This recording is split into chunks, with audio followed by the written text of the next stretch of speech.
Hello, and thank you for joining me today on Echoes of Curiosity. I'm so glad you could join me, and I know that your time is valuable, so let me just express my gratitude right now that you're willing to spend a few minutes with me today. I'm very honored that you're here. I've decided to talk about an episode from my past, and that's what the topic is going to be today, because I am curious about something that I did as a 15-year-old child, and that's something that I want to explore with this episode. I am going to take a short break as I get some notes together, and let's be curious about January the 21st of 1980. Just a few days ago, I had an interesting anniversary. It marked 46 years to the day that I attempted to run away from home. And that experience really changed my life. I was 15 years old, and it was a cold, snowy day in northwestern Pennsylvania, in the small town where I lived, Johnsonburg.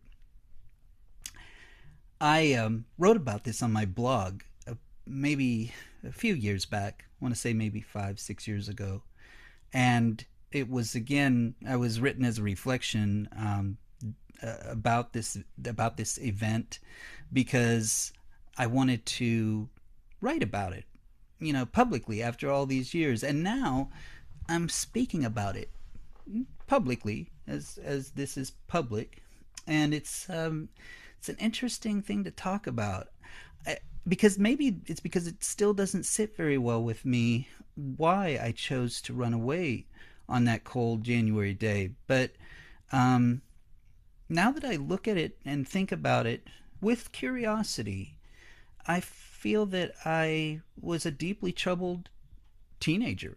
And I think that that was just expressed in doing something very attention grabbing and actually rebellious in a sense. But that's the thing that I thought I was supposed to do at that time. I was rebelling against what I guess I thought was my life, the way that my life was.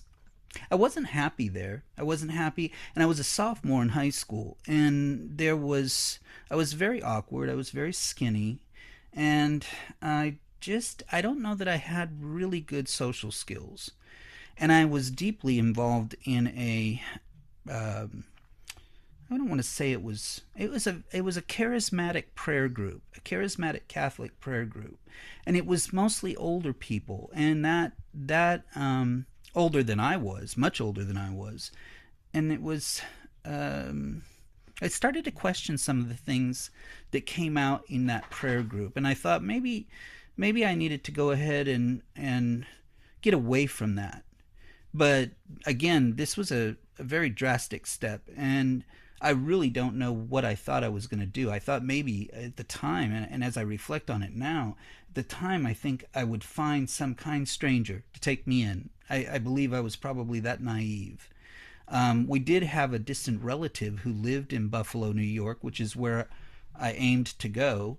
And I don't know that I was planning to contact her at some point, but now that I think about it, she wouldn't have been an option. No one would have been an option. No one would have taken me in without questioning where I was from, and I was just 15 years old. And I hitchhiked. I hitchhiked all that way from the small town of Johnsonburg in northwestern Pennsylvania to what was actually a suburb of Buffalo, Kenmore, New York. So that's where I ended up. And thinking about this, it was 1980. So Jimmy Carter was still the president, and the hostages, if you'll remember, those of you old enough to remember, the Iranian hostage crisis was still going on, and the hostages were still being held in Iran.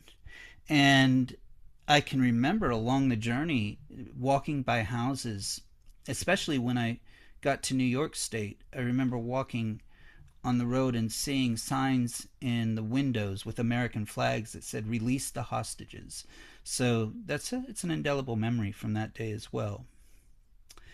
I have no idea what motivated me to travel north in the dead of winter. In and as anyone from the Northeast knows, the winters can be very brutal, especially in northern New York, northwestern New York.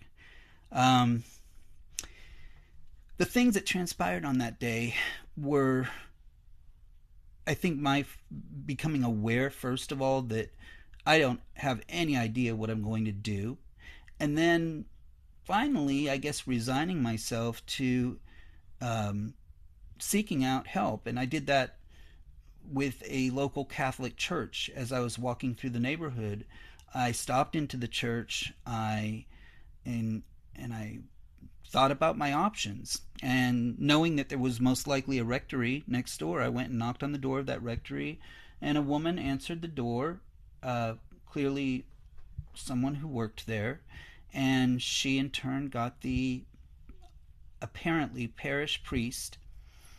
He asked me the questions, all the appropriate questions, and maybe I thought that he would, have some pity on me, but it was actually nothing like that. He did all of the appropriate things, which was to actually contact the police so that my parents could be contacted, and that was that. But I think maybe in my 15-year-old mind, I was thinking about him maybe putting me up in a home for runaways or something like that.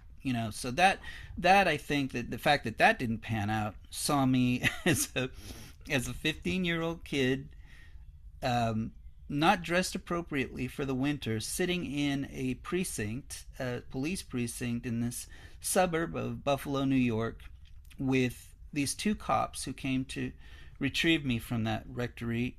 And they were incredibly nice to me. I can remember, I have these memories as well of these guys being very nice, and one of them offered me a hamburger, which I declined, but they ended up coming back and giving me a hamburger after all, and as I recall, I ate that hamburger.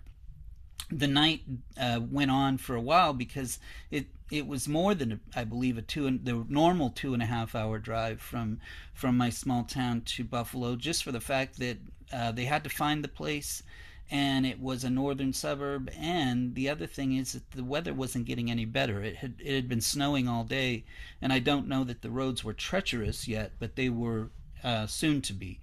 So there were weather conditions that were that my parents had to deal with coming to get me, and the ride back to my hometown was, from what I can recall, very quiet. It was very quiet to go back and face the music, so to speak, and that I did.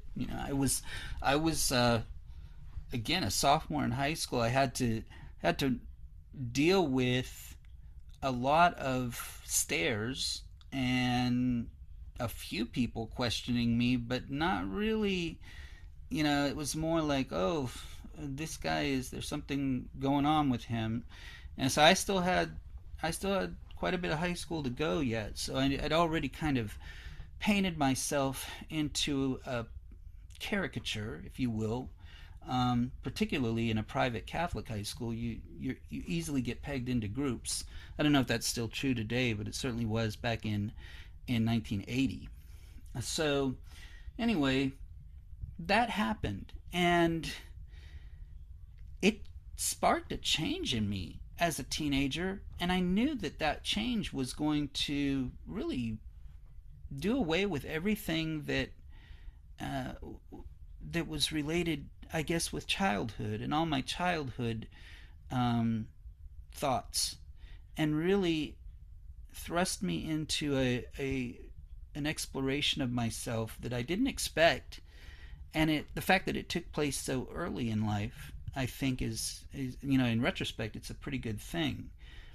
But there's still a lot of curiosity about, again, that child and what he was running away from, and I've come to terms with talking about this to some therapists in the past, but I think that, I don't remember really having any serious conversations with my mother about this. It was like the thing, or my father. It's like the thing that wasn't really talked too much about, but it affected them. It affected them very deeply, I believe, and certainly it had to have indicated to them that there was something going on that maybe needed to be discussed or talked about. I do know that there was talk about me going to see a therapist, and I believe I ended up seeing a priest who was a very nice priest, a very intellectual guy, um, who actually had residency in our home parish. And I think I maybe met with him a couple times, and his voice was calming, his demeanor was calming, but I don't know that we connected in regards to me feeling comfortable enough to tell him the real reasons that I ran away from home. And even today, I think that I can identify more than one reason, but I think the primary reason was that I realized I was very different. That is, in regards to being gay, and I knew what that was. I mean, by that time, when you think about it, by the time the 1970s played out, so much that was really kind of previously forbidden to be shown on television was shown on TV. So you already had a few, and they were all caricatures of gays, but you had a few characters on TV who were actually gay, or they were known to be gay, and they were gay characters. But again, they were stereotypical characters, generally speaking, and it was just still considered a very, very negative thing to be at that time. To be gay, was it was it wasn't something. Still, it wasn't something that was talked about or acknowledged on a regular basis. It was still kind of that in the shadows kind of thing. Even though it was now, by that time, I will say there had been some serious progress in regards to visibility, and I'm sure that a lot of that had to do with the gay pride and the parades and all of the things that exposed the community to the world. But again, that was in its nascent stage at this point. This was 1980. So again, I knew that about myself, but I didn't want to tell anybody about it, and I didn't. That's the fact. I didn't do that. And I guess, the more I think about it, it makes me feel good to have that curiosity about this now, rather than think about it as a dark period of my life. Or, for years I think I told myself that this is just something that I'm going to have to live with. Maybe I'll journal about it, but it's not a happy memory for me. And of course, I don't want to make it a happy memory. It's because, frankly, it's not a happy memory. But it was a shift. And I want to look at that shift as being a very big positive. And that's where I think my curiosity serves me in that respect, because I can now look at it that way. I'm going to take one short break, and I'll be back. And then when I come back, what I want to do is talk a little bit more about this subject, and I have a couple other things that I want to announce for the next episode. I'll be right back. I blogged about this January 21st anniversary. I blogged about it, again, like I said, a few years back. I think I can pull it up here.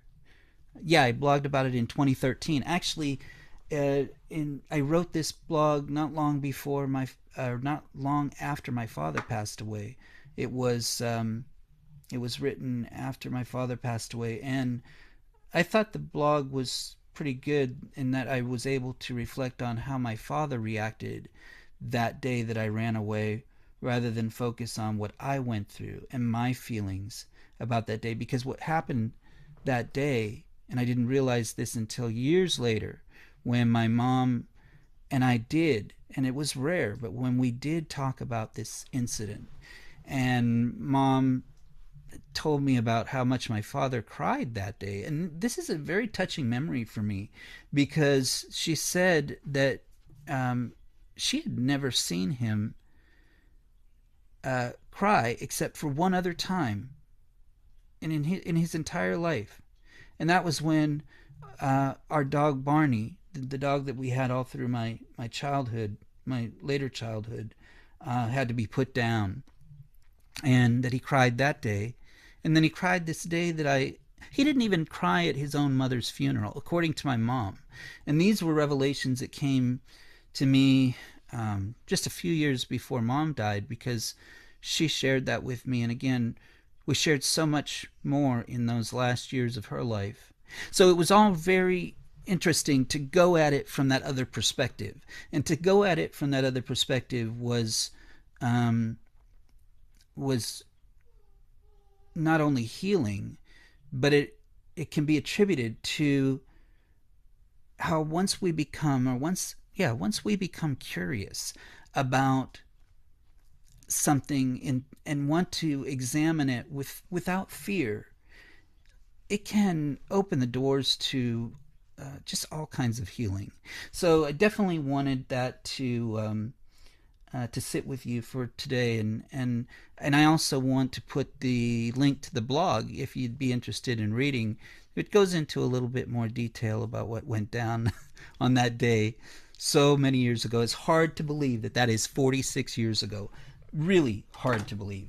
One of the things I wanted to think about for my next episode, and that I am thinking about, is to talk again about any number of books. I'm not sure which ones to talk about. I've got a few here that I'm going to share. One is Change the Recipe by José Andrés, and that one is one that I have not read yet. Another one, which I have read but would be great to talk about, I'd love to talk about that, is the Nonviolent Communication, A Language of Life by Marshall Rosenberg. And this is a stunner. This is such a good book. And then the other couple ones that I have, this one recommended to me by my meditation teacher. This is called No Bad Parts by Richard Schwartz. This is another one. Excellent book. I'll go ahead and in the comments section, I'll go ahead and put the names, these titles, if you want to look them up, because obviously there's, at some point, I'm going to get to these titles, one or all of them. Another one, Power versus Force.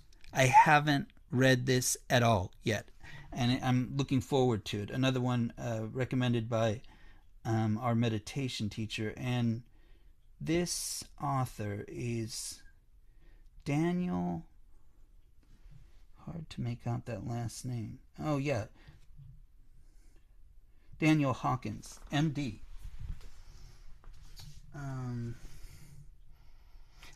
This book, The One Thing.